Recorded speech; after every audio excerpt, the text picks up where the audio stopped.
എൻ്റെ ഫ്രണ്ട്സ്, ഞാനിപ്പോൾ ഈ ഇടുന്ന വീഡിയോ ഒരു ഇൻഫർമേഷൻ വീഡിയോ ആണ്.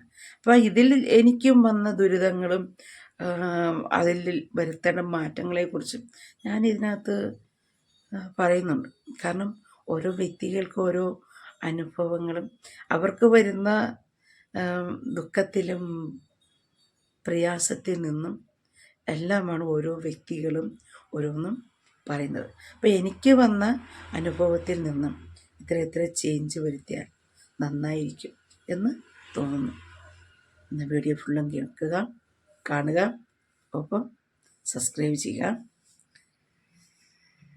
വീഡിയോയിലേക്ക് സംസ്ഥാനത്തെ ഗവൺമെന്റ് മെഡിക്കൽ കോളേജ് ആശുപത്രികളിൽ എന്നെങ്കിലും പോയിട്ടുള്ളവരും ഇനി പോകാൻ സാധ്യതയുള്ളവരും ഈ വീഡിയോ കാണണം.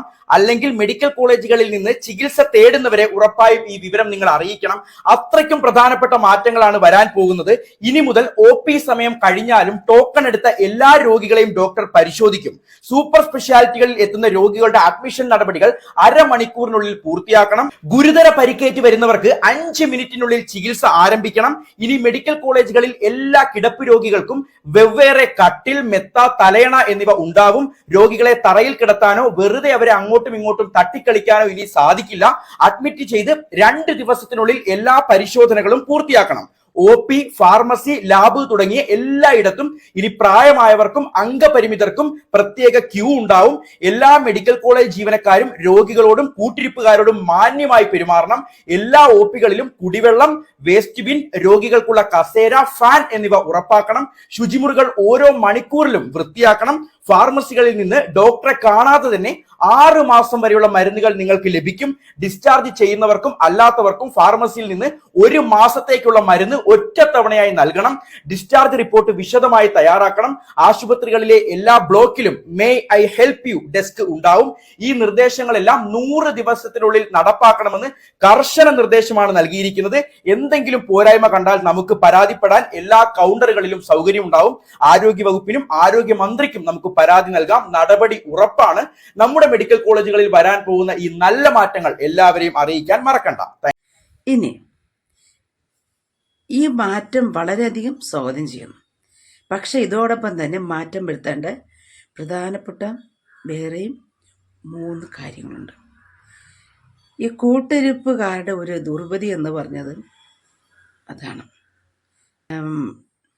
ഒരു ICUവിലായിരിക്കുന്ന ഒരു വ്യക്തിയുടെ കൂടെ ഇരിക്കുന്ന ആളുടെ ദുരിതം വല്ലാത്ത ഒരവസ്ഥ തന്നെയാണ്. കൂടെ ഒരാളെ ഇരുത്തുള്ളൂ. അതായത് ICUവിനകത്തല്ല, ICUവിൻ്റെ ഫ്രണ്ട് OPയിൽ. അപ്പം അവിടെ ഒരാളെ ഇരുത്തിയിട്ട് പിന്നെ ആർക്ക് വേണമെങ്കിലും മുറ്റത്ത് നിൽക്കാമെന്ന് പറയുന്നു. പക്ഷേ ആ മുറ്റത്ത് നിൽക്കുന്ന ദുരിതവും അതിലും വലിയ കഷ്ടം. 1 2 പേര് കൂടെ ഒരു വ്യക്തിയുടെ കൂടെയൊക്കെ കാണുള്ളൂ. അപ്പോൾ കൊറോണ ടൈം കഴിഞ്ഞാൽ അതിനും കൂടെ മുറ്റത്ത് നിൽക്കുന്നതിനും സമയപരിധിയും അതിന് ഒത്തിരി നിർദ്ദേശങ്ങളൊക്കെ ഉണ്ട്. പക്ഷേ ഇതിന് ഉള്ളിലിരിക്കുന്നവരുടെ അവസ്ഥ എന്തെന്ന് പറഞ്ഞാൽ, ഒരു രോഗിയെ അഡ്മിറ്റ് ചെയ്ത് കഴിഞ്ഞാൽ അവരുടെ ബ്ലഡ് ടെസ്റ്റ് ചെയ്യാൻ മറ്റുള്ള എല്ലാ ടെസ്റ്റുകളും കൊണ്ടുപോകേണ്ടത് ഈ കൂട്ടിരിപ്പുകാരാണ്. അപ്പം ഇവർ ഈ ബ്ലഡ് കൊടുക്കുന്നത് എങ്ങനെയാണ്? ഏതെങ്കിലും ഒരു സമയം കൊടുക്കും. അതുകൊണ്ട് ഈ നമ്മൾ അമേരിക്ക, ഉഗാണ്ട, ഇന്ത്യ, കേരളം എന്ന രീതിയിൽ കറങ്ങി വരണം അവിടുത്തെ ഒരു സജ്ജീകരണം. അപ്പോൾ ഒരു ലാബിൽ നിന്നും മറ്റൊരു ലാബിലേക്ക് നീണ്ട ക്യൂ ആണ്. ഈ ക്യൂ നിന്ന് പിടിച്ച് ഒരു മരുന്ന് കൊടുത്ത് നമ്മളൊന്ന് ആശ്വാസത്തോടെ ആ OP, അതായത് നമ്മൾ ഇരിക്കുന്ന കൂട്ടിരിപ്പുകാരുടെ ആ ഒരു ഇരിപ്പിടത്തിലോട്ട് ഒന്ന് ചെന്ന് ഇരിക്കാൻ നോക്കി നിൽക്കും അടുത്ത ചെക്കപ്പിന് അവർ തന്നുവിടുന്നത്. അപ്പം ഇതിൻ്റെ ഒരു ബുദ്ധിമുട്ട് അതിൻ്റെ ആ ഉള്ളിലുള്ളവർക്ക് എന്താണ്, പുറത്തിരിക്കുന്നവർക്കൊരു വ്യായാമം ആകട്ടെ എന്ന് കരുതിയിട്ടാണോ എന്നറിയില്ല. അത് ഇവരിങ്ങനെ ആസ്വദിച്ചതുപോലെയാണ് ഈ ഓരോ നിമിഷം ഓരോ ടെസ്റ്റിനുള്ള ബ്ലഡും ഒക്കെ തന്നു വിടുന്നത്. ഈ റിസൾട്ട് വാങ്ങിക്കാൻ പോണ അതിലും കേമമാണ്. അപ്പം ഈ മാറി കൊടുക്കുന്ന ഇടങ്ങളിലെല്ലാം അവർ പറയുന്ന ഇടത്ത് ചെന്ന് വീണ്ടും റിസൾട്ട് വാങ്ങാൻ വീണ്ടും ഈ റിസൾട്ട് വാങ്ങുന്നതിന് ഈ നീണ്ട ക്യൂ നിൽക്കാം. ഇപ്പം തിരുവനന്തപുരം മെഡിക്കൽ കോളേജിൽ പോയിട്ടുള്ളവർക്കാണെങ്കിൽ അറിയാം, അവിടെ ഈ കൂട്ടിരിപ്പുകാർ മാത്രമല്ല ഈ ക്യൂവിലുള്ളത്. ആ മെഡിക്കൽ കോളേജിൽ അവിടെ ഏതെല്ലാം ഒ പിയിലുണ്ടോ ആ വരുന്ന ഒ പിയിലുള്ള സർവമാന ആൾക്കാരും ഈ ഓരോ സെക്ഷനിലും ഉണ്ടാവും. നമ്മുടെ മെഡിക്കൽ കോളേജിൽ ഒരു ക്യൂ തുടങ്ങി കഴിഞ്ഞാൽ അത് റോഡിൻ്റെ ഗേറ്റ് താണ്ടി പോകുന്ന ഒരവസ്ഥയാണ്. അപ്പം അങ്ങനെ ഒരു സാഹചര്യത്തിൽ ഈ കൂട്ടിരിപ്പുകാരുടെ ഒരു ദുർവിധി ഇവർക്ക് ഇങ്ങനെ പരക്കം പാഞ്ഞുകൊണ്ടേയിരിക്കും. ഒന്നാമത് ഉള്ളിലിരിക്കുന്ന ആൾക്ക് എന്തെങ്കിലും സംഭവിക്കുമോ, എന്തായിരിക്കും അവരുടെ ഒരു അവസ്ഥ. അപ്പോൾ അവർക്ക് ഇനി എന്തോരം മെഡിസിൻ എടുത്ത് കൊടുക്കണം, നമ്മുടെ ഇന്ന് എത്ര രൂപ ചിലവാകും, അപ്പോൾ ഈ ചിലവിൻ്റെ സാമ്പത്തികം എങ്ങനെ വായിക്കും എന്നെല്ലാം ഒരു 100 കൂട്ടം ആദ്യം വെപ്രാളവും പരവേശമെടുത്താണ് കൂട്ടിരിപ്പുകാരിക്കുന്നത്. ഒരു വ്യക്തി ഉള്ളിൽ അവർക്ക് അഡ്മിറ്റായി കഴിഞ്ഞാൽ അതിൻ്റെ ഇറങ്ങുന്നവരെയും ഉള്ള ആ ഒരു ചിലവ് ഓർത്തിട്ട് പരവേശപ്പെട്ട് ഉള്ളിൽ കിടക്കുന്ന ആളെ പോലെ തന്നെയാണ് ഒരു മുക്കാൽ രോഗിയായിട്ടാണ് പുറത്തൊരു വ്യക്തി ഇരിക്കുന്നത്. അവരേറ്റ് നടക്കുന്നു പോകുന്നു എന്ന് മാത്രമേ ഉള്ളൂ. അവർക്കാണെങ്കിൽ എന്താണ് ഒരു സങ്കടം പറയാൻ പോലും ഒന്നും ആരും കാണില്ല. എന്നാൽ ഈ പരസ്പരം അവിടെ ഉള്ളവർ തമ്മിൽ ഒരു മാനസികമായി അടുപ്പം ഉണ്ടാക്കുന്നതാണ് ഏറ്റവും ഗുണകരമാകുന്നത്. അപ്പം ഈ ഒരു സാഹചര്യത്തിൽ സർക്കാർ വരുത്തേണ്ട ഒരു പ്രധാന മാറ്റം, ഈ രോഗികളുടെ ബ്ലഡ് ടെസ്റ്റ് ചെയ്യാൻ കൊണ്ടുപോകുന്നതിന് അതിനകത്തുള്ള അറ്റൻഡർമാരില്ലേ, അവർക്കിത് കൊണ്ടുവന്ന് എത്തിക്കാനുള്ള ഒരു മാർഗം ചെയ്യാൻ പറ്റില്ലേ? കാരണം അവർ ഈ ചുറ്റുപറ്റി നിന്ന് ഡോക്ടറുടെ ഒരു പവർ കൂടി മറ്റുള്ള കൂട്ടിരിപ്പുകാരോട് തട്ടിക്കയറിയും തട്ടിക്കളിപ്പിച്ചും ഇരുന്ന് ഉല്ലസിക്കുന്നത് നിത്യ സംഭവമാണ്. അവിടെ മെഡിക്കൽ കോളേജിൽ ഇരിക്കുന്ന ഒരു വ്യക്തിയുടെ ദുർവിധി അതാണ്. ഡോക്ടറെക്കാളും കൂടുതലും മനുഷ്യൻ പീഡനമേൽക്കുന്നത് അറ്റൻഡേഴ്സിൻ്റെയും അവിടെ ഇരിക്കുന്ന സെക്യൂരിറ്റിക്കാരുടെയും ഒരു രീതിയാണത്. കാരണം അവരത് മാറ്റില്ല. ഒരു മനുഷ്യനെ കാണാൻ ഒരു മനസ്സില്ലാത്ത വ്യക്തിയാണ് ഈ കൂട്ടരെന്ന് പറയാതിരിക്കാൻ പറ്റില്ല, പറയാതെ വയ്യ. അതുപോലെ തന്നെയാണ് മരുന്ന് മേടിക്കാൻ പോകുമ്പം ഒരു മെഡിസിൻ ഡോക്ടർ എഴുതി തന്ന ആ തുണ്ടും കൊണ്ടുവന്ന് നമ്മൾ കാരുണ്യയിലോ അതല്ലാതെ പിന്നെ നീതി സ്റ്റോറോ പിന്നെ ഇങ്ങനെ ഒരു 4-5 സെക്ഷനുണ്ട് അവിടെ. അതെല്ലാം പോട്ടെ, നമ്മൾ ഒരിടത്ത് ഒരു മെഡിസിന് പോകുമ്പം ഒരു മെഡിസിൻ അവിടെ ഉണ്ടാവില്ല. അതായത് ഒരു സെഷന് പോകുമ്പോൾ അവിടെ തരുന്നത് ഒരു ഗ്ലൗസോ ഒരു സിറിഞ്ചോ ആയിരിക്കും. മറ്റൊരു സെക്ഷന് പോകുമ്പം അവിടെ ഇതുപോലെ ഏതെങ്കിലും ഒരു ചെറുതേരും ഒരു 10-20 രൂപയ്ക്കുള്ള മെഡിസിന് വേണ്ടിയിട്ടും ഒരു 10-100 രൂപയ്ക്കുള്ള മെഡിസിന് വേണ്ടിയിട്ടും നമ്മളിങ്ങനെ ഓടി നടക്കും. എന്തുകൊണ്ടാണ്? നമ്മുടെ കയ്യിലിരിക്കുന്ന കാസ്പ് ആ ഒരു പ്രധാനമന്ത്രി തന്നിട്ടുള്ള പ്രധാനമന്ത്രിയുടെ ഇൻഷുറൻസ് പദ്ധതിയുടെ ഭാഗമായിട്ടുള്ളതാണ് ഈ കാസ്പ്. അപ്പോൾ അതെല്ലാവർക്കും ഉള്ള ഒരു കാർഡാണ്. അതാണ് ഏറ്റവും കൂടുതൽ മെഡിക്കൽ കോളേജിൽ എടുക്കുന്നത്. അപ്പോൾ ആ കാർഡ് കൊണ്ടുപോയി ഒരു മെഡിസിൻ വാങ്ങണമെങ്കിൽ 100 നൂലാമാലകളാണ്. ഇതുപോലെ തന്നെയാണ് എന്താണ് ഈ ഒരു ടെസ്റ്റിന് പോകുന്ന അതേ മെത്തേഡ് തന്നെയാണ് ഒരു മെഡിസിൻ എടുക്കാൻ പോകുമ്പോഴും. ഓടിച്ച് മനുഷ്യൻ്റെ നടുവോടിക്കും. എന്നാൽ കിട്ടുമോ? ഇല്ല. ഈ ഓടി നടന്ന് ഓരോ സ്ഥലത്ത് പോയി മെഡിസിൻ ഉണ്ടോ എന്ന് ചോദിച്ച് പരവേശപ്പെട്ട് വരുമ്പം ഇതിൽ മറ്റൊരു തമാശ എന്ന് പറഞ്ഞാൽ, ഇപ്പം നമ്മൾ എവിടെയാണോ നിൽക്കുന്നത് അവിടെ നിന്ന് നമ്മൾ കാസ്പ് എന്ത് ചെയ്യണം? അവിടെ സീലടിച്ച് മേടിക്കണം. അപ്പോൾ ആ ഒരു മെഡിസിൻ ആ തുണ്ടിനകത്ത് നമ്മൾ ഇതിൻ്റെ സീലടിച്ച് മേടിച്ചിട്ട് നമ്മളിപ്പോൾ കാരുണ്യയിൽ പോലും എന്തോരം ചുറ്റിയാണ് പോകേണ്ടതെന്നറിയാമോ? അപ്പോൾ നമ്മൾ കാരുണ്യയിൽ പോയി ഞാൻ സ്റ്റോക്ക് വന്ന് ഹസിന് ഇരുന്നപ്പം ഉള്ള അനുഭവമാണ് ഈ പറയുന്നത്. അപ്പം നമ്മൾ ഈ മരുന്ന് മേടിക്കുക ഇപ്പം ഇവിടെ പോയി കാരുണ്യയിൽ പോയി എത്ര നേരം കുത്തിയിരുന്നിട്ട് അവിടെ നിന്നും മരുന്നൊന്നും കിട്ടിയില്ല. അപ്പോൾ നമ്മൾ ദുഃഖത്തോടു കൂടി തിരിച്ചു വരുമ്പം നമ്മൾ അടുത്തൊരു സ്ഥലത്ത് ഇപ്പോൾ ആര് പറയും അവിടെ ഇല്ലെങ്കിൽ ഇന്നെ എന്ത് ചെയ്യണം, നിങ്ങൾ കാസ്പിൻ്റെ ആ ഒരു സൈൻ, ആ ഒരു സീല് നിങ്ങൾ അവിടെ OP-യിൽ പോയി അടിച്ചിട്ട് വേണം. നമ്മുടെ വാർഡിലല്ല പിന്നെ പോകുന്നത്, പിന്നെ അടുത്തുള്ള ഒരു സെക്ഷനിൽ, അതായത് പതിനാറുമാട് ആ ഒരു ഭാഗത്ത് വരുന്ന അതിനകത്ത് കയറി പോകണം, അവിടെ പോയി സൈൻ ചെയ്യാൻ. അവിടെ ചെന്ന് സൈൻ ചെയ്തിട്ട് അടുത്ത് ഇപ്പം നമ്മൾ നീതിയിൽ പോയിന്ന് കുടിക്കും. നീതിയിൽ പോകുമ്പോൾ അവിടെയും ഇല്ല. അന്നേരം അവിടെ നിന്ന് വീണ്ടും നമ്മൾ ഈ പഴയ കാസ്പിൻ്റെ അടുത്ത് സീലടിക്കാൻ പറഞ്ഞു. ഇത്രയും ദൂരം എങ്ങനെയൊക്കെ പോയാലും ഒരു 3/4 കിലോമീറ്റർ അടുത്ത് വരും. കാരണം അത്ര ഒരു 1/2 കിലോമീറ്ററിന് അടുത്ത് വരും എന്നാണ് തോന്നുന്നത്. 3/4 വരെയൊക്കെ വരും. ആ രീതിയിൽ പോകണം, വീണ്ടും തിരിച്ച് അതേ സ്ഥലത്തെത്തണം. അതേ ദൂരം താണ്ടി അടുത്ത സ്ഥലത്തെത്തി ഇങ്ങനെ മനുഷ്യനെ നട്ടുപിടിക്കുന്ന ഒരു സംഭവമാണ്.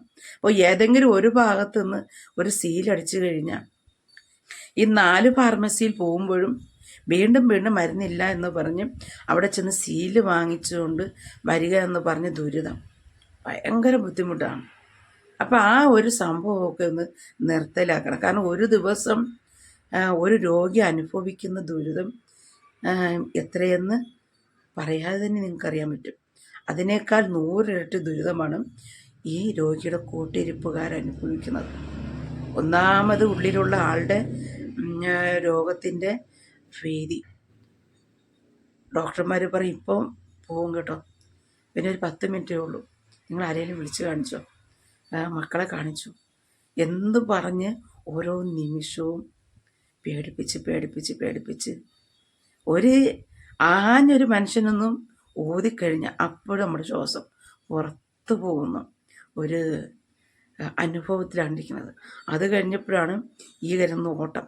അപ്പം നമ്മൾ വിചാരിക്കുന്നത് ദൈവമേ ആ മരുന്ന് പെട്ടെന്ന് മേടിച്ച് കൊണ്ട് കൊടുത്താൽ ഒരു ജീവൻ തിരിച്ചു കിട്ടുമെന്ന്. പക്ഷെ നമ്മൾ അനുഭവിക്കുന്ന ആ ഒരു മാനസിക സംഘർഷം ഈ ഉള്ളിലുള്ള ഡോക്ടർമാർക്കോ അല്ലെങ്കിൽ ഈ നാഴേക്ക് 40 വട്ടം ഓരോ മെഡിസിനായിട്ട് അല്ലെങ്കിൽ ഓരോ റിസൾട്ടിനായിട്ട് ഇങ്ങനെ പറഞ്ഞു വിട്ടുകൊണ്ടിരിക്കുമ്പോൾ അവർക്ക് എന്ത് സന്തോഷം കിട്ടുമെന്നാണ് ചോദിച്ചു പോകുന്നത്. സത്യം പറഞ്ഞാൽ കാരക്കോണം മെഡിക്കൽ കോളേജിൽ നമ്മളൊന്ന് അഡ്മിറ്റായി കഴിഞ്ഞാൽ ഒന്നും അറിയണ്ട, എല്ലാം നമുക്കൊരു റെസ്റ്റ് കിട്ടുന്നൊരു ഫീലിംഗാണ്. ഞാൻ ആ സ്ട്രോക്ക് വന്ന് എൻ്റെ കസിൻ്റെ അടുത്ത് ഇരുന്ന് ദുരിതം അനുഭവിച്ച് ഇരുന്ന സമയത്ത് എൻ്റെ മോൻ്റെ മൂക്കിന് വളവായിട്ട് വന്നപ്പോൾ എല്ലാവരും എന്നോട് പറഞ്ഞു മെഡിക്കൽ കോളേജിൽ പോയാൽ മതി, ഫ്രീ ആയില്ലേ, കുഴപ്പമില്ലാണ്. എൻ്റെ പൊന്നോ, സത്യം പറഞ്ഞാൽ ഈ മെഡിക്കൽ കോളേജ് എന്ന് പറഞ്ഞ് കേൾക്കുമ്പോൾ തന്നെ ചങ്കിനകത്തൊരു പിടപ്പാണ്. ഒരു മരണത്താഴ്വരയിൽ വീണ്ടും നമ്മൾ ചെന്ന് പെട്ട ഒരു ഫീലിങ്ങാണ്. ആ ഒരു അനുഭവം പറയാതിരിക്കാൻ പറ്റില്ല. ഒരിക്കൽ ഈ മെഡിക്കൽ കോളേജിൽ പോയിട്ടുള്ള വ്യക്തികൾ ഇനി രണ്ടാമതൊരവസരത്തിൽ അങ്ങോട്ട് പോയില്ല. അപ്പം ഞാൻ എൻ്റെ മോനെയും കൊണ്ട് കാരക്കോണം മെഡിക്കൽ കോളേജിലാണ് പോയത്. കാസ്പാണ് അവരെടുത്തത്. അഡ്മിറ്റായി കഴിഞ്ഞ് നമ്മളിൽ നിന്ന് 1 രൂപ പോലും ആയില്ല. സത്യമായിരുന്നു. നമ്മുടെ മെഡിക്കൽ കോളേജിൽ ഇരുന്നപ്പം എന്തോരം രൂപയായി. അപ്പം നമ്മുടെ പ്രിയപ്പെട്ടവർക്കായതുകൊണ്ട് നമുക്കത് കടം മറിച്ചും ലോണെടുത്തും തിരിച്ചു മറിച്ചും ഒക്കെ നമ്മൾ കാര്യം നടത്തും. പക്ഷെ ഇവിടെ വന്നപ്പോഴേക്ക് ഒരു സമാധാനം. എന്നാന്ന് വെച്ചാൽ എന്തെങ്കിലും ചെറുതായിട്ടൊരു തുമ്മലോ അല്ലെങ്കിൽ ചെറിയൊരു കണ്ണ് ചൊറിച്ചിൽ വന്നെന്ന് പറഞ്ഞപ്പം പോലും ആ ഡേറ്റ്, സർജറിയുടെ ഡേറ്റ് നീക്കി വെച്ചിട്ട് അതിന് വരെ ഡോക്ടറെ കൊണ്ട് കാണിച്ച് മരുന്നൊഴിച്ചു പൂർണ്ണമായിട്ടും ആ കണ്ണിൻ്റെ ചൊറിച്ചിൽ, ആ ഒരു ചെറിയ ഇൻഫെക്ഷൻ മാറ്റിയിട്ടാണ് മോനും സർജറി നടത്തിയത്. സർജറി നടത്തുന്ന ഓരോ സെക്കൻഡും അതിൻ്റെ അഡ്മിറ്റായ നിമിഷങ്ങളിൽ എന്തിനു പറയുന്നു, അതിനകത്തുള്ള അനസ്തേഷ്യ ഡോക്ടർ വരെ ഇടയ്ക്കിടയ്ക്ക് വന്ന് അവർ ബോഡി ചെക്കപ്പ് ചെയ്യും. ഡോക്ടർമാർ, നഴ്സുമാർ ഓടി വന്ന് ചോദ്യം ചെയ്യും, എങ്ങനെയുണ്ട്, എന്തെങ്കിലും ബുദ്ധിമുട്ടുണ്ടോ എന്ന് പറഞ്ഞ് നമുക്ക് തന്നെ വല്ലാത്തൊരു ഇതായി. ഒന്നും പേടിക്കേണ്ട ആവശ്യം, നമ്മളൊന്ന് കിടന്ന് ഉറങ്ങിയാൽ പോലും കുഴപ്പമില്ല. എന്തെങ്കിലും ടെസ്റ്റ് ഉണ്ടെങ്കിൽ അവർ തന്നെ അത് കൊണ്ടുപോകും. മെഡിസിനെല്ലാം അത്യാവശ്യം നമ്മൾ എടുക്കാൻ വേണ്ടാണെങ്കിൽ നമ്മൾ ഏറ്റവും താഴത്തെ ഒരു കൗണ്ടറിൽ അവിടെ വന്നാൽ മതി. ഈ 100 ഇടത്തിലല്ല, എല്ലാം ഒരു സ്ഥലത്ത് ആണ് ക്രമീകരിച്ചിരിക്കുന്നത്. അതുപോലെ തന്നെയാണ് ലാബുകളായാലും അത് ഒരു സ്ഥലത്ത് തന്നെ ക്രമീകരിച്ചിട്ടുണ്ട്. ഈ 100 ഇടത്തല്ല. ഫാർമസി ആയാലും അത് ഓരോ സെക്ഷനിലും ആ ബ്ലോക്കിൽ തന്നെ അത് ക്രമീകരിച്ചിട്ടുണ്ട്. ഈ ഓടിച്ചാടി മരിച്ച് നമ്മുടെ ജീവൻ പരലോകത്ത് പോകേണ്ട ഒരു ആവശ്യമില്ല. അപ്പോൾ അങ്ങനെയുള്ള ഒരു സജ്ജീകരണം നമ്മുടെ തിരുവനന്തപുരം മെഡിക്കൽ കോളേജിലും പറഞ്ഞു. കാരണം മറ്റുള്ള മെഡിക്കൽ കോളേജിലൊന്നും പോയിട്ടില്ല, അതിനെക്കുറിച്ച് അനുഭവമില്ല, അറിയത്തുമില്ല. ഇപ്പം നമ്മുടെ മെഡിക്കൽ കോളേജിൽ പോയിട്ടുള്ളത് കൊണ്ട് ഈ ഇത്രയും ദുരിതം ഓരോ നിമിഷവും ഓരോ വ്യക്തികളും അനുഭവിക്കുന്നു. ചില ആൾക്കാർ പറയുന്നൂടെ പരാതിപ്പെട്ടിൽ എഴുതിയിടുന്നു. എന്ത് ഫലം? ഒരു ഫലവും ഇല്ല. അതെല്ലാം അവർ നോക്കൂത്തിയായിട്ട് ചെണ്ട ചെന്ന് ഭദ്രത്തോട് കുറ്റം പറയുന്ന ഒരു സാഹചര്യം തന്നെയാണിത്. അപ്പോൾ ആ ഒരു സാഹചര്യം മാറ്റണം. അതുകൊണ്ട് ഇപ്പോൾ വന്ന മാറ്റമെല്ലാം വളരെ നല്ലതാണ്. ഒപ്പം ഈ ഒരു മാറ്റവും കൂടെ കൊണ്ടുവരണം. ഇപ്പം എൻ്റെ അനുഭവത്തിൽ നിന്നാണ് ഈ ഒരു മാറ്റം അനിവാര്യമാണ് ഞാൻ പറയുന്നത്. ഒരു പക്ഷേ ഓരോരുത്തർക്കും ഓരോ രീതിയിലായിരിക്കും ഓരോ അനുഭവങ്ങൾ വരുന്നത്.